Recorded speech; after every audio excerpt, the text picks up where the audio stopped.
You may be seated.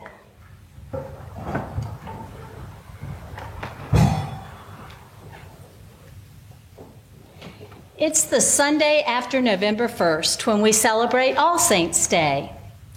I've had a problem with All Saints' Day ever since I stopped being a Baptist and became a Lutheran, for two reasons. First, the gospel of All Saints' Day is always the Beatitudes. Second, I tend to ignore my grief, or at least stuff it, and All Saints' Day touches upon all the pent-up sorrow deep in my soul. Let me explain. I've always had a problem with the Beatitudes. They are just difficult for me to understand.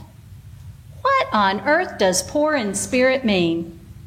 How can persecution be a blessing? You got to remember, I grew up Southern Baptist, and when I heard, "Blessed are the meek," I thought it was my duty as a Christian woman to let everyone walk all over me. And what did that get me? Just a lot of tread marks on my back. Another reason All Saints' Day is difficult for me is because it forces me to remember all those that I have loved and lost. My way of coping with loss is to push through it, full steam ahead, focus on everyone else, and put on a happy face. And what does that get me? Irritable bowel syndrome, shot nerves, and depression. Society doesn't help either. We do everything we can as Americans to deny death. We don't say people die. We say they passed away, or we lost them, or they're gone. We spend a fortune trying to get people to look better than they did when they were alive, only to have them look anything but natural.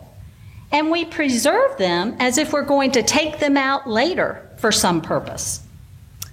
Gone are the days when people died at home in their beds with families all around them. Today, people usually die in hospitals or nursing facilities, so we try to keep death at a distance. The exception to this, of course, is hospice. I'll tell you Cheryl's plans for me when I die.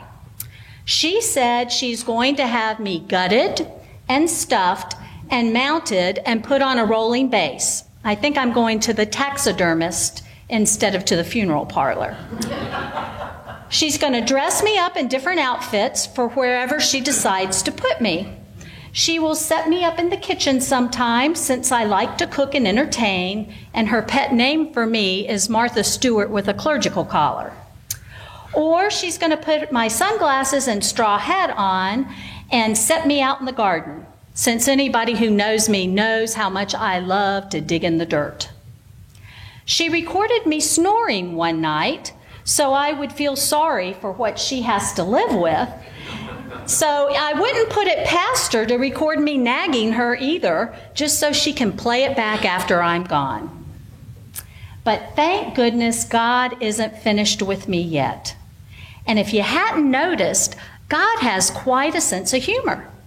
Not only did this Lutheran vocational deacon end up serving an Episcopalian congregation as a liturgical deacon, but God called me to a congregation named All Saints. All kidding aside, we come together as a church family today to remember all the saints, those from the early church who were martyred for their faith, those who were especially close to God, like St. Francis and St. Joan of Arc, those loved ones of ours who died long, long ago, or maybe just in the past week, and those special people among us who may just be ordinary folks, but for some reason we catch a glimpse of God or Christ in them.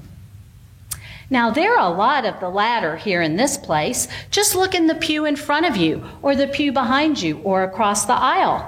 I know you see them. Barbara Brown Taylor, in her book, Home by Another Way, reminds us that saints don't always act saintly. She writes, when you start meeting these saints, one of the first things you notice is that they were not, well, saints. Legend has it that St. Francis rolled naked in the snow to defend himself against his lusty thoughts. And St. Mary of Egypt was a prostitute for 17 years before she became a desert mother for the next 50. Barbara Brown Taylor continues by saying that saint making is God's business, not ours, although we like to think it is.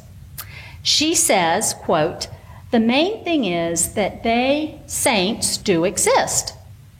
There really are ordinary men and women whose love of God has led them to do extraordinary things, which means none of us can shrug our shoulders and say sainthood is beyond our reach." End quote. It isn't that saints live perfect lives, but that their love for God empowers them to take a stand, to defy all odds, or love unconditionally. How do we become more saint-like? Well, we grow our love for God through prayer, meditation, reading God's Word, spiritual direction. In other words, it's really simple. We just spend more time with God. Now, as a hospital chaplain, I deal with death almost daily. I stand at the foot of the bed where someone has just died and face the family that has just experienced devastating loss. What can you say in those situations? What brings comfort and peace at such times? I'm so thankful that I now come from a liturgical tradition, because I open up my mind and pull out those creeds from my memory, and I remind those grieving folks of the promises that Jesus gave us to provide us with forgiveness of sins, the resurrection of the body, and the life everlasting.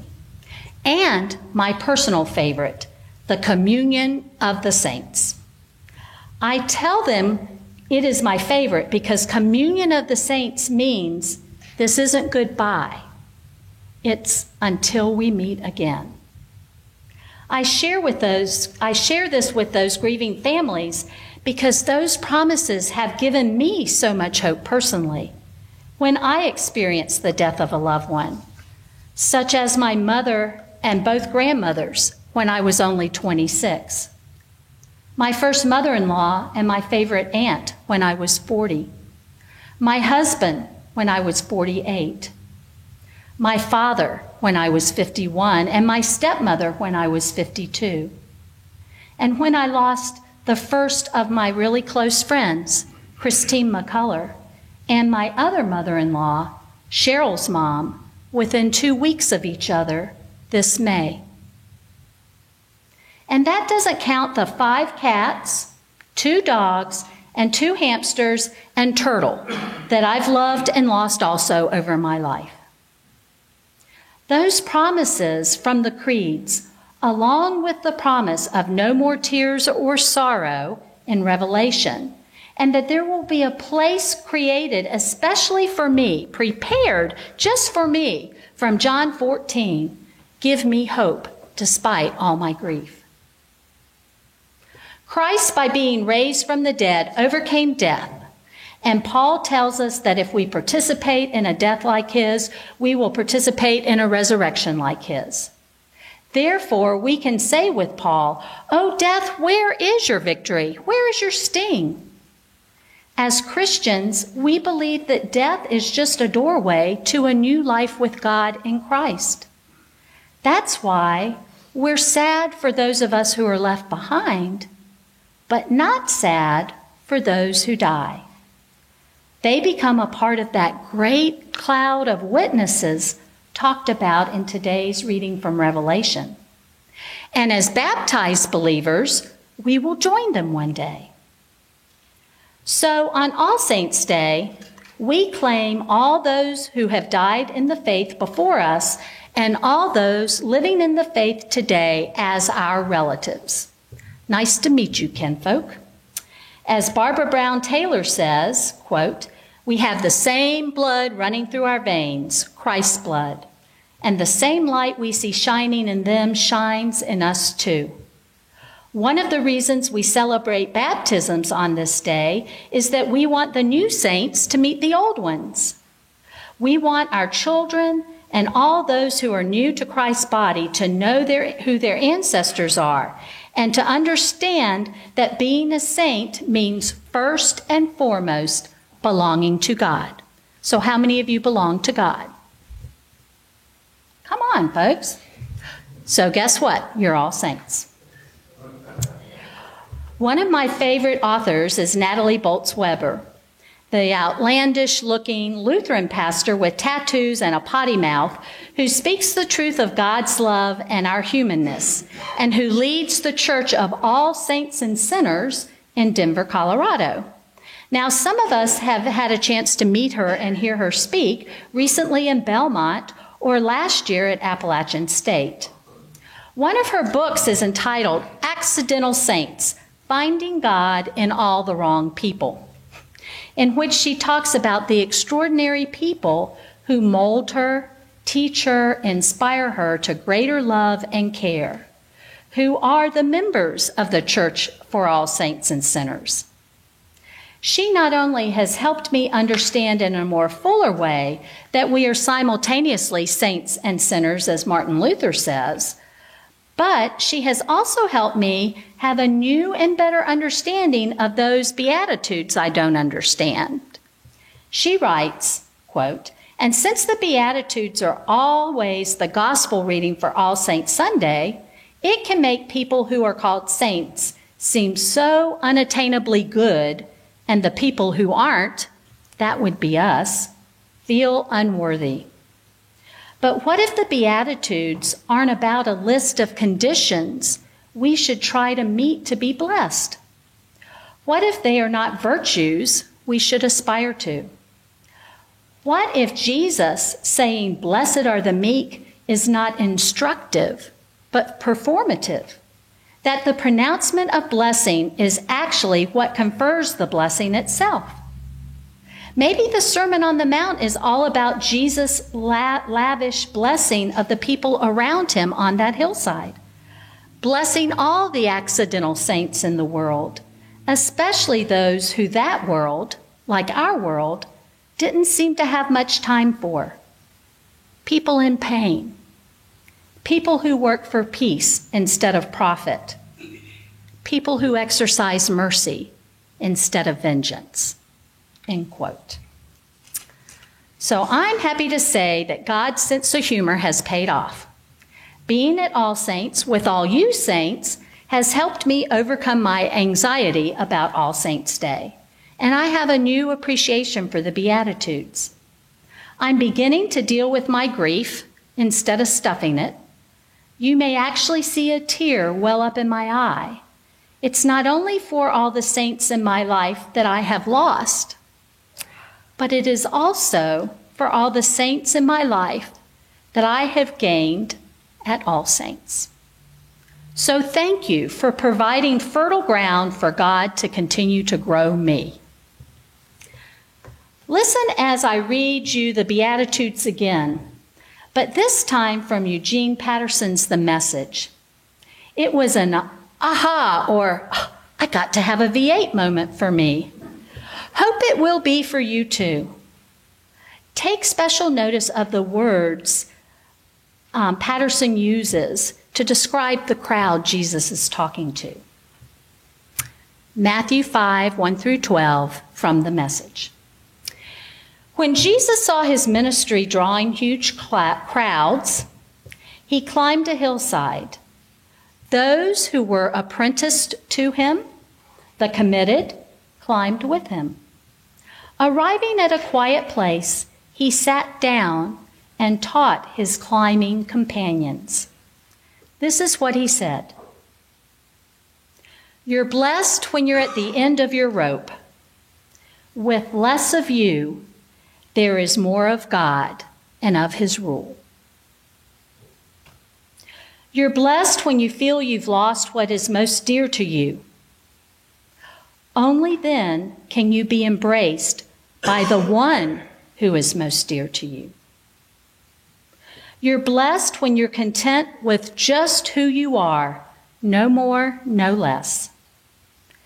That's the moment you find yourselves proud owners of everything that cannot be bought. You're blessed when you care.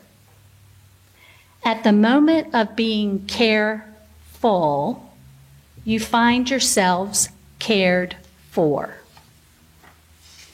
You're blessed when you get your inside world, your mind and heart put right.